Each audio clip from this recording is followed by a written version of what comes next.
exciting things in the All-Star or NBA Finals. No?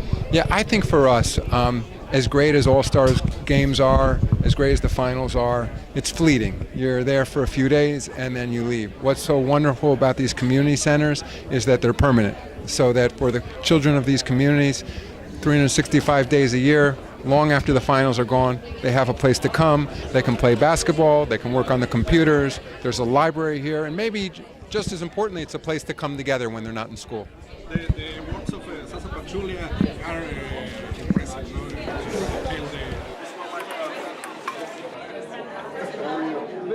Because I think for so many of our players, when they see a community center like this, they realize they didn't have such a nice court, such a nice community center when they were growing up. And I think all of us are here to encourage the young children who are here today to use it. It's one thing to build it, but then encourage them. As Zaza said, they don't practice once a week, once a month, they practice every day. And we're trying to encourage these young people to use this community center, come here every day.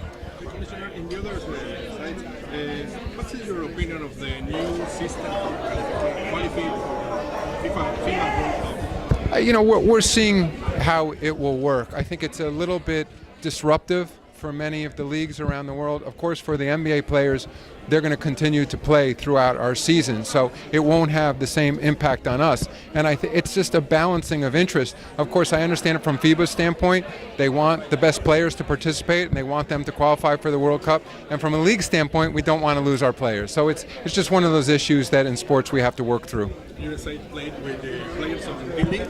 Yeah, so what we'll do is our NBA players won't participate, but our development league players will create a separate team and they'll work to qualify. And the plans for Mexico, for Latin America, for regular season games for the next season? Yeah, so I was in Mexico City just this past January for those two games we played there. We have so many fans in Mexico City, in Mexico, in Latin America.